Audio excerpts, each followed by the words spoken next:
My grandfather built the dam in 1952. 180 feet of compacted earth, faced with limestone he quarried from Buncombe County. Two 36-inch cast iron slide gates on the eastern face, set into the structure by hand. He built it to impound Drum Creek for agricultural use. And for 70 years, that's what it did. His hands on the wheel cranks, then my father's, then mine. I left for a 16-month federal forestry contract in the Pacific Northwest. Before I left, the drainage corridor below the dam was what it had always been: brushy, irregular, seasonally wet. A working creek floodplain doing exactly what a creek floodplain is supposed to do. I came home to a park. Paved parking lot, graded turf grass, two dark green benches, a 1.2-mile trail system with orange blazes on my trees. A sign at the trailhead, Ridgeline Estates Nature Preserve, maintained by the Ridgeline Estates HOA. 3 acres of the Drummond family's drainage corridor. Cleared, seeded, and signed by a developer who had never spoken to me, never surveyed the boundary, and never once looked upstream. The benches were in my dam's inundation zone. I stood at the wheel cranks, looked at them, and called my attorney. The gates stayed where they were. They didn't need to move. The paperwork was enough, but first, drop your location in the comments, and don't forget to like the video and subscribe for more interesting stories like this. The gravel road into the Drummond property had a sound, not a metaphor, a literal acoustic signature. The specific crunch of packed limestone screenings under truck tires that Caleb had been hearing since he was old enough to ride in the passenger seat of his father's pickup. The tree canopy closed over it about 40 yards in from the highway turnoff. The hardwoods arching across the road in the way they did on old access roads that had been cut through an existing stand rather than cleared for it. His grandfather had done it that way deliberately. Take as little canopy as you need. Use what's already there. He had been on that road 10,000 times, coming back from school, coming back from college, coming back after his father died, and the property became his responsibility. Not through a single moment of decision, but through the accumulation of seasons in which someone else was no longer there to make the decisions. He had been gone 16 months this time.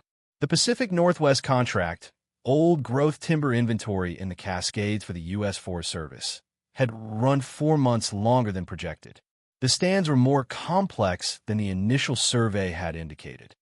And because the kind of work that requires you to walk every acre doesn't compress well when the acreage is larger than expected. He had called Burl Hensley every 2 weeks during the first year, monthly after that, when the contract rhythm absorbed most of his attention.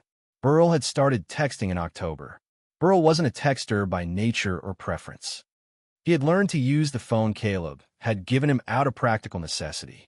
The property was large enough that walking back to the farmhouse to make a call from a landline was a genuine inefficiency. And he had developed a texting style that reflected his verbal economy. Subject, object, period. They're grading your east field. October 14th. Contractor back. Paving something. November 3rd. Putting in benches. November 29th. There's a sign now. You need to see this. December 8th. After that, the messages became more frequent and slightly longer, which in Burl's register meant something had crossed from a nuisance into a problem he didn't have the vocabulary to categorize by text message. Caleb had called twice. Burl had described what he was seeing and then said both times, "Just come home and look at it." I can't describe it right. He was looking at it now. He had turned east off Highway 276, driven the gravel road for 3/4 of a mile, before he saw the first thing that was wrong. The boundary fence was gone. The HOA's fence, a 4-board wooden fence that had marked the eastern property line since Ridgeline Estates was developed in 2004, had been removed and relocated. He could see the new fence line from the road, set back significantly from where the old one had been, enclosing a wide band of his land within the HOA's eastern edge. He parked the truck on the gravel shoulder and got out. Beyond the relocated fence, a paved parking area, 24 spaces cleanly striped in fresh white paint, a handicap-accessible bay at the near end with the required blue markings, a decorative split-rail fence along its outer edge with a landscape planting strip. Someone had put it in recently enough that the shrubs were still in nursery shape. The parking area occupied would have been his brush line, the irregular, self-seeded edge of mixed hardwood regeneration and creek bottom vegetation. Gone. Graded flat, paved, striped, landscaped. Beyond the parking area, 3 acres of his land. Cleared, graded to a gentle crown, seeded and mowed to the specific manicured standard of a community park. Turf grass in a uniform cut. The kind of maintenance you achieve with a commercial zero-turn mower on a weekly schedule. 2 dark green, painted park benches sat facing the tree line at the far edge of the graded area. A gravel walking path curved from the parking area's far end toward the timber stand, disappearing into the trees at a gap where a trailhead had been constructed. Cedar post frame. Cedar crossbeam. A routed wooden sign mounted at eye level. Ridgeline Estates Nature Preserve. Maintained by the Ridgeline Estates HOA. Please stay on designated trails. A laminated trail map was bolted to the right-hand post. Caleb walked to it and read it. The map showed a 1.2-mile loop. The trail entered his timber stand at the trailhead, curved north along the creek corridor, crossed Drum Creek at a point marked Bridge 1, swung uphill through his upper timber, crossed the creek again at Bridge 2 on the return leg, and looped back to the parking area. The trail was marked with orange blazes. He could see them from where he stood, the paint marks on his trees, spaced every 100 feet or so into the stand. His trees. Orange blazes he had not put there. 3 residents of Ridgeline Estates were currently on the trail. He could see them from the trailhead. A woman pushing a stroller on the gravel path, moving away from him into the timber. 2 men in athletic were talking, moving at the brisk pace of people doing a purposeful walk on a Tuesday afternoon in February on Caleb Drummond's land. He stood at the trailhead sign for a long moment, read the sign again, looked at the trail map, looked at the parking lot, the benches, the landscaping, the fence, the HOA's relocated fence that now enclosed his brush line, his creek edge, and 3 acres of his drainage corridor inside what the sign was describing as a community nature preserve. He walked the full perimeter of the cleared area without speaking to anyone. Then he walked uphill. The path from the graded field into the timber stand was steep enough that you needed to find your footing in the first 20 yards before the grade leveled into the mid-slope traverse. Caleb had walked this particular piece of slope since childhood. He knew where the route was that caught your toe if you didn't step wide. Knew the place where the soil changed from the creek bottom silt to the harder clay of the hillside proper. He walked through the timber for 8 minutes to reach the upper plateau. The plateau was a natural bench in the hillside topography, a flat shelf of land above the drainage corridor where the ground leveled before rising again toward the ridge. His grandfather had chosen it in 1952 because it was the natural impoundment point. The creek narrowed at the plateau's eastern edge, the hillside rising on both sides to create a natural saddle. A relatively modest dam across that saddle could back up a significant volume of water. 180 feet of compacted earth, 14 feet at the tallest section, faced on the downstream side, with cut limestone blocks his grandfather had sourced from a quarry in Buncombe County. The downstream face was still in the condition he had maintained it in for the past 12 years. The stone facing solid, the drainage swales on either side clear, the dam's crown wide enough to drive a truck across and inspectable on foot in 10 minutes.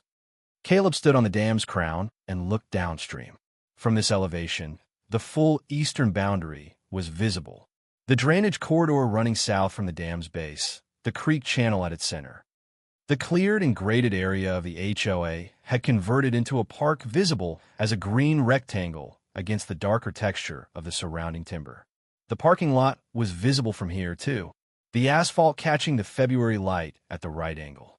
His park benches, his gravel path, his trailhead sign, in his drainage corridor, 3 acres downslope from a dam holding 4 acres of cold water behind 180 feet of compacted earth. He looked at the 2 36-inch slide gates on the dam's eastern face. Cast iron, the same hardware his grandfather had specified in 1952. Maintained and functioning, set to their standard winter partial open position. Both gates open approximately 40%, enough to pass the creek's winter base flow downstream, while keeping the pond at its managed winter level. In summer, the gates came down further, reducing the release to maintain the pond through the dry months. In a wet spring, he opened them wider, managing the pond level against the incoming volume. He had been managing those gates since his father's hands were no longer able to turn the wheel cranks. 30 years of seasonal adjustment, spring and fall, the specific knowledge of how much water was behind the dam and how much was moving through it. He looked at the benches. He pulled out his phone and called Sylvia Crane. Sylvia had been his family's property attorney since 2009. She had handled the estate when his father died, had negotiated the timber easement renewal in 2014, and had reviewed the survey when a neighboring landowner had disputed the northern boundary in 2019. She knew the Drummond property the way property attorneys come to know the land of long-term clients, not just from documents, but from the history behind them. She answered on the third ring. "Caleb, you're back," she said. "I'm standing on the dam," he said, looking at a park. There was a pause. "Burl's been calling me too," she said. "Tell me what you're seeing." He described it. The parking lot, the graded field, the benches, the trail, the sign, the relocated fence enclosing 3 acres of his land inside the HOA's eastern edge, the trail map with 2 creek crossings, footbridges the HOA had apparently installed in Drum Creek without his knowledge or authorization. "The trail crosses my creek twice," he said. "They put structures in my creek." "How long has the park been operational?" Burl's first text was October. "Based on what I'm looking at, the paving and construction finished in November or December. 3 residents are on the trail right now."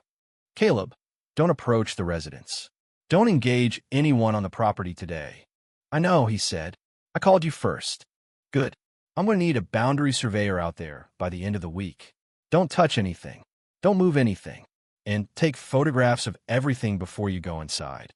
I want documented evidence of the park as it currently stands before anything changes."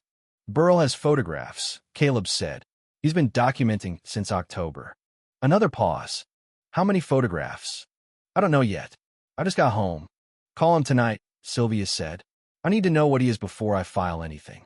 Caleb looked down at the park one more time. The woman with the stroller had reached the far end of the gravel path and was turning back toward the parking lot.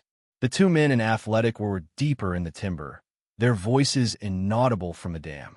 "Sylvia, do you know what this is?" "The park is directly below the dam." "I understand the geography," she said. "The inundation zone. If this dam releases," he trailed off. "I know what an inundation zone is," Sylvia said quietly. "And I know what the NC Dam Safety Program is going to say when I tell them someone built a public park in one without a permit." "A beat. Make your calls," she said. "Come to my office Thursday morning." Caleb put the phone in his pocket. He stood on the dam for a few more minutes. The pond behind him, cold and still in the February air. The park below him, 3 acres of someone else's vision, built on his family's land without a conversation, without a survey, without a permit, without a single phone call to the man whose grandfather had built the dam upstream in 1952. He looked at the gates, the wheel cranks his grandfather had installed, the slide gates set to their standard winter position, releasing a managed trickle of Drum Creek into the corridor below. He did not reach for the cranks. He had not decided yet whether he would need to.